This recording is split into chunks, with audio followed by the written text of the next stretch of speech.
రాష్ట్రాలు, జిల్లాలు, మరి దేశాలు కూడా దాటిపోయి బతికినటువంటి పరిస్థితి. ఈ క్రమంలోనే వారిని ఆర్థికంగా బలోపేతం చేస్తూ వారి ఆకలి కడుపుల్లో అన్నం దొరికే విధంగా 100 రోజుల చట్టాన్ని తీసుకొచ్చి ఈరోజు గ్రామీణ ప్రాంతాలలో పేదలకు పనితో పాటు మరి ఇవాళ మనం చూస్తే గత 10 సంవత్సరాలలో కూడా గత ప్రభుత్వం చేపట్టినటువంటి పనులు కూడా 100 రోజుల ఉపాధి హామీ చట్టం ద్వారా వచ్చినటువంటి నిధులతోటే ఏ పనైనా అదే నిధులతో ఆ తల్లి తీసుకొచ్చిన చట్టం 100 ఏళ్ళు వర్ధిల్లాలి. పేదరికం నిర్మూలన అయ్యేంత వరకు, పేదరికం లేనటువంటి సమాజం ఏర్పడేంత వరకు కూడా ఉపాధి హామీ చట్టము ఉండాలని కూడా మనం అందరం భావిస్తూ ఉన్నాం.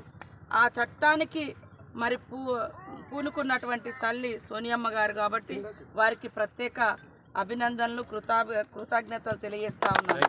అదేవిధంగా మీరు దాదాపుగా 18 సంవత్సరాలుగా గ్రామీణ ప్రాంతాలలో ఈ ఉపాధి హామీ చట్టాన్ని అమలు చేయడం కోసం అభివృద్ధిలో కానీ, పేదల ఆకలిలో కానీ మరి కాంగ్రెస్ ప్రభుత్వం తెచ్చినటువంటి ఆ యొక్క చట్టాన్ని అమలు చేయడం కోసం మీరందరూ కూడా వివిధ హోదాలలో పనిచేస్తూ చట్టాన్ని సంపూర్ణంగా అమలు చేస్తూ మరి ఆర్థికంగా ఇబ్బంది పడుతున్నందుకు మీ యొక్క సమస్యను సీఎం రేవంత్ రెడ్డి గారు కూడా సానుకూలంగా స్పందించి మరి మీ యొక్క పే స్కేల్కు వారు అంగీకరించినందుకు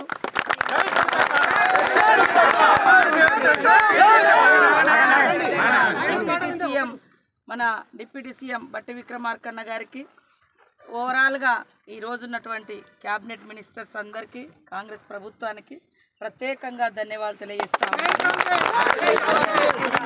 ఇంకా అనేక సమస్యలు కూడా గత 10 సంవత్సరాల నుంచి సమస్యలన్నీ పరిష్కరించకుండా పక్కకు పడేయడం జరిగింది గత ప్రభుత్వం. దానితోటి వందలాది మంది ఎక్కడికి పోయినా ఈ సమస్యలు తీసుకొస్తా ఉన్నారు.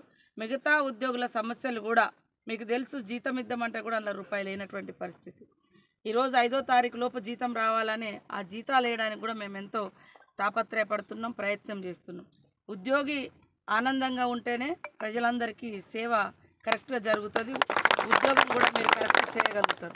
ఆ ఉద్దేశంతో ఫ్రెండ్లీ ఉద్యోగుల యొక్క ఫ్రెండ్లీ ప్రభుత్వం కాంగ్రెస్ ప్రభుత్వం. కాబట్టి తప్పకుండా ఈ యొక్క పే స్కేల్తో పాటు ఇంకా మిగతా ఉద్యోగుల సమస్యలను కూడా పరిష్కరిస్తాం. కొంచెం టైం తీసుకుంటూ పరిష్కరిస్తామని తెలియజేస్తూ ఈ యొక్క ఆవిర్భావ దినోత్సవం సందర్భంగా మరి సీఎం గారి ద్వారా మీకు ఒక మంచి కబురు వస్తుందని కూడా నేను తెలియజేస్తూ,